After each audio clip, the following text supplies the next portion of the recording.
প্রকাশিত হলো নতুন ফিফা র্যাঙ্কিং। যে র্যাঙ্কিং এ এসেছে বদল হয়েছে শীর্ষস্থানের অনেক দলের, এমনকি ব্রাজিল ও আর্জেন্টিনার র্যাঙ্কিং এ হয়েছে পরিবর্তন।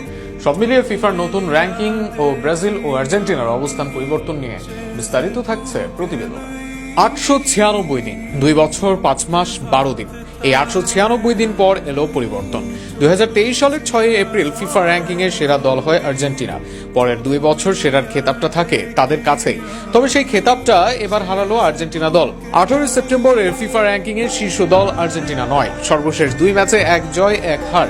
র্যাঙ্কিং এ 25-এ থাকা দলের বিপক্ষে হার, সর্বশেষ 3 ম্যাচ মাত্র 1 জয়।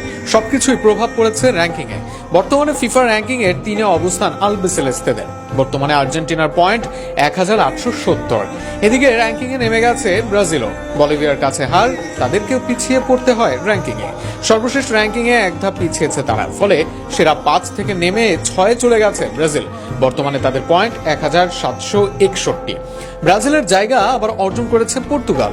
শেষ 14 ম্যাচে মাত্র 1 হার পর্তুগালের, আর সেখানে নেশনস লিগ জয়ী রোনালদোর দল এসে গেছে র্যাঙ্কিং এর সেরা 5-এ থেকে তাদের পয়েন্ট 1779। আর্জেন্টিনার চেয়ে অল্প খানিক বেশি পয়েন্ট নিয়ে র্যাঙ্কিং এর 2-এ এমবাপে দেম্বেলেদের ফ্রান্স। সর্বশেষ কয়েক ম্যাচে ফর্মে আছে তারাও। তাদের মোট রেটিং পয়েন্টস 1870.92। এই মুহূর্তে র্যাঙ্কিং এ বিশ্বের সেরা দল স্পেন। লামিন, পেদ্রি, জুবামেন্দিদের স্পেন বেশ উঠছে।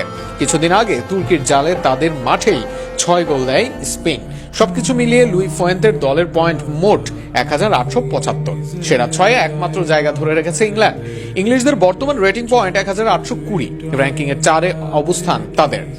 তালিকার সেরা 10-এ বাকি দলগুলো হলো নেদারল্যান্ডস, বেলজিয়াম, ক্রোয়েশিয়া ও ইতালি, যেখানে সেরা 10-এ এসেছে ক্রোয়েশিয়া ও ইতালি। অপরদিকে বাজে ফর্মের কারণে র্যাঙ্কিং এ বেশ অবনমন জার্মানি ও আমেরিকার। একই চিত্র মেক্সিকোর জন্য। নিজেদের সেরা র্যাঙ্কিং এ 11-তে এসেছে আফ্রিকার দল মরক্কো। আগের 184 নম্বর অবস্থানে আছে বাংলাদেশ। দক্ষিণ এশিয়ায় সবচেয়ে এগিয়ে ভারত, তারা আছে র্যাঙ্কিং এ 134-এ। বাংলাদেশের চেয়ে দক্ষিণ এশিয়ার নিচে আছে পাকিস্তান, ভুটান, শ্রীলঙ্কা। নেপালের অবস্থান 174 নম্বরে। মালদ্বীপ আছে 171 নম্বর অবস্থানে। এশিয়ার মাঝে সবার উপরে অবস্থান জাপানের, আছে তালিকার 19 নম্বরে। 210 দলের র্যাঙ্কিং এ সবার নিচে সান মারিনো। সব মিলিয়ে বেশ অনেক পরিবর্তন দেখা গেছে এবারের র্যাঙ্কিং এ।